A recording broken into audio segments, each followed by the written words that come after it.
శ్రీ గురుభ్యో నమః. శ్రీమాత్రే నమః. మా భక్తి టీవీని ప్రోత్సహిస్తున్నటువంటి మా ప్రేక్షకులందరికీ ధన్యవాదాలు తెలియజేస్తూ ఉన్నాము. ఈ వారం రాశి ఫలితాలు తెలియచెప్పుకునే ముందర గ్రహస్థితులు ఏ విధంగా ఉన్నాయి అనేది ముందుగా తెలియచెప్పుకుందాం. వృషభ రాశిలో కుజుడు, మిథున రాశిలో రవి, అలాగే కర్కాటక రాశిలో బుధ గురులు, సింహరాశిలో శుక్రకేతువులు, చంద్ర రాహువులు ఇద్దరూ కూడా కుంభరాశిలో, శని గారి యొక్క సంచారము మీనరాశిలో ఉంటూ ఉండగా, వారాంతంలోకి వెళ్ళేటప్పటికీ చంద్రుని యొక్క సంచారము తన ఉచ్చరాశి అయిన వృషభ రాశిలోకి వెళ్ళి ఉన్నది. బుధుని యొక్క సంచారము వక్రించి తిరిగి మిథున రాశిలోకి వచ్చి ఉన్నది అని చెప్పి తెలియజెప్పుకుంటూ, గ్రహ సమ్మేళనాల యొక్క ఫలితాలు ఏ విధంగా ఉన్నాయి అంటే, బుధ గురుల యొక్క స్థితి ఎప్పుడూ కూడా విజ్ఞానాన్ని తెలియజేస్తూ ఉంటుంది. రెండు పరస్పరము ఒకే విధమైన బలము కలిగి ఉన్నటువంటి గ్రహాలు అవుతూ ఉన్న కారణం చేత, అలాగే గురువుగారు తన యొక్క ఉచ్చరాశిలో ఉంటున్న కారణం చేత అధికమైనటువంటి విజ్ఞానానికి ఇక్కడ చాలా అవకాశం ఉంది.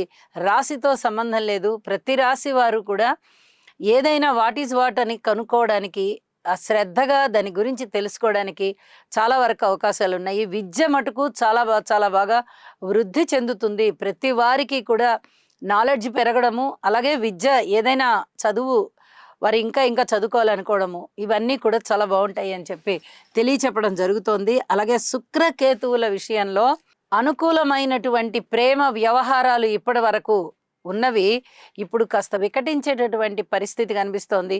ఈ విషయంలో చాలా జాగ్రత్తగా ఉండవలసిందిగా సూచన.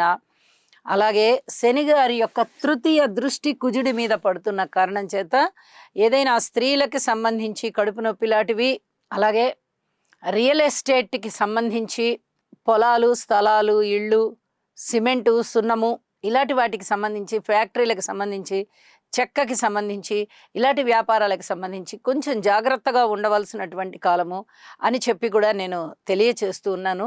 అలాగే గురువు గారి యొక్క నవమ దృష్టి శని గారి మీద పడుతూ ఉన్న కారణం చేత ఇక్కడ శని గారు ఇచ్చేటటువంటి అశుభ ఫలితాలు ఏవైనా ఉన్నాయా అంటే మిగతా రాసుల వారికి కాస్త అవి తగ్గుముఖం పట్టేటటువంటి పరిస్థితి కనిపిస్తోంది. అలాగే కుంభరాశి వారికి కానీ, మేషరాశి వారికి కానీ, మీనరాశి వారికి కానీ ఏలినాటి శని జరుగుతూ ఉంది కాబట్టి కరెక్ట్గా శని గారి మీదనే ఈ గురువుగారి యొక్క దృష్టి ఉన్న కారణం చేత చాలా వరకు శని గారి యొక్క దుష్ట ఫలితాలు తగ్గిపోయి గురువుగారి యొక్క శుభ ఫలితాలు కనిపిస్తూ ఉంటాయి అని చెప్పి చెప్తూ ఉన్నాను. అలాగే వారాంతంలోకి వెళ్ళేటప్పటికీ జరిగినటువంటి మార్పుల రీత్యా కొన్ని రాశులకి చాలా అద్భుతమైన ఫలితాలు ఉంటాయి. అయితే నవగ్రహ స్తోత్ర పారాయణాలు ప్రతివారు చేసుకోవడం మంచిది. ఈ రాహుకేతు పూజ కూడా ప్రతివారు చేసుకోవడం మంచిది అని చెప్పి తెలియచేస్తూ ఉన్నానండి. ఇక రాసుల్లోకి వెళ్దాము.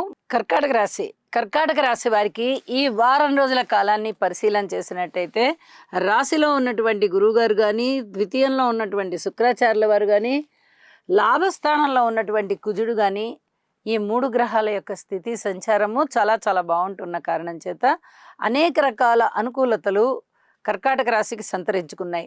అన్నిటికన్నా ముఖ్యంగా రాశిలోనే గురు బుధుల యొక్క కలయిక చాలా బాగుంది.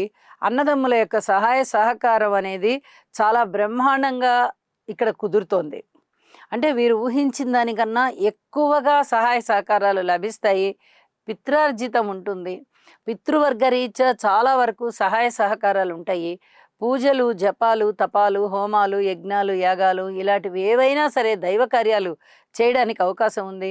అలాగే అనుకూలమైనటువంటి గురుగ్రహ ప్రభావం చేత విద్య చాలా బాగుంటుంది. పరపతి చాలా బాగుంటుంది.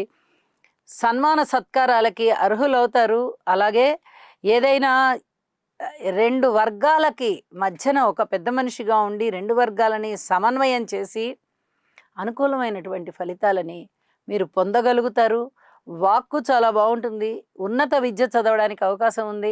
అలాగే స్కాలర్షిప్స్ లభిస్తాయి. విద్యార్థులకి సంతానం చాలా బాగుంటారు. భార్యాభర్తల మధ్య అన్యోన్యత బాగుంటుంది.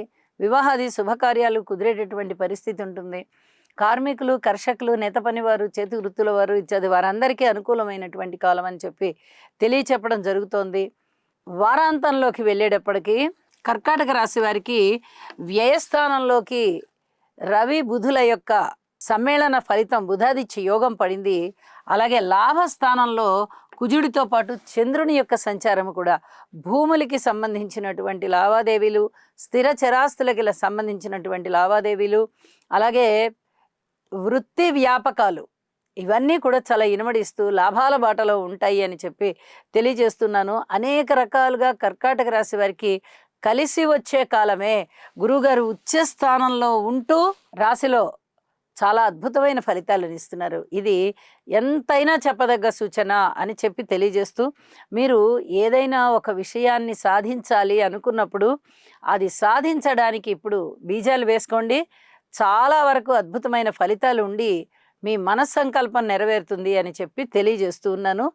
యోగా చేయండి, నవగ్రహ స్తోత్ర పారాయణాలు చేయండి, మరిన్ని మంచి ప్రయోజనాలు మీకు ఉన్నాయి. కర్కాటక రాశి వారికి మరి ఇన్ని అద్భుతమైన ఫలితాలు ఉన్నాయి కదా, జాగ్రత్తల ఫలితాలు కూడా చెప్పుకోవాలి కదా. ఆ అంశాలు ఏమిటి, జాగ్రత్త ఏ విధంగా పడాలి అనేది గనక ఒకసారి మనం పరిశీలించినట్టయితే, శుక్రకేతువుల యొక్క సంచారము సింహ రాశిలో జరుగుతూ రాహుగారి దృష్టిలో ఉన్నారు. ఇక చంద్రుని యొక్క దృష్టి అంటే చాలా వరకు చెప్పచ్చు, ఒక విధంగా లలిత కళలన్నీ పునరుద్ధరింపబడతాయి, అలాగే వృద్ధిలోకి వస్తాయి, అనుకూలమైనటువంటి పరిస్థితులని చెప్పచ్చు. కానీ ఇక్కడ ఈ శుక్ర రాహు కేతువుల యొక్క స్థితి సంచారాలు ప్రేమ అనేటటువంటి అంశాన్ని కాస్త డిస్టర్బ్ చేసేటటువంటి పరిస్థితి కనిపిస్తుంది. అది అన్నదమ్ముల మధ్య అవ్వచ్చు, అక్క చెల్లెళ్ళ మధ్య అవ్వచ్చు, అన్నా చెల్లెళ్ళ మధ్య అవ్వచ్చు, ఇటు మేనత్త మేనమామ పిల్లలు, బంధువులు, ఇలా ఎవరితోటైనా సంబంధ బాంధవ్యాల విషయంలో అననుకూలత ఉండడానికే అవకాశం ఉంది. ప్రేమికులైతే అధిక జాగ్రత్తలు పాటించాలి. భార్యాభర్తల విషయంలో కూడా అనుకూలమైనటువంటి మార్పులు ఉంటాయి, అందులో సందేహం లేదు. కానీ ఎవరికైనా కానీ అభిప్రాయ భేదాలు ఉన్నటువంటి భార్యాభర్తలు ఉంటారు కదా, వాళ్ళ విషయంలో మటుకు పూర్తి జాగ్రత్త వహించి ఉండండి అని చెప్పి మరీ తెలియజేస్తున్నాను. నవగ్రహ స్తోత్ర పారాయణాలు చేసుకోవడం ద్వారా మీరు ఈ సమస్యని అధిగమించవచ్చు అని కూడా తెలియజెప్తున్నాను. శుభం. ఈ రాశివారు నవగ్రహ ధ్యాన శ్లోకం అయినటువంటి ఆదిత్యాయ చ సోమాయ మంగళాయ బుధాయ చ గురు శుక్ర శనిభ్యశ్చ రాహవే కేతవే నమః అనే మంత్రాన్ని ప్రతినిత్యము పఠించడం ద్వారా లేదా వినడం ద్వారా మీకు మరింత మేలు జరుగుతుంది. అలాగే మీ మనస్సంకల్పం ఏదైతే ఉందో అది సిద్ధించే అవకాశం ఉన్నది.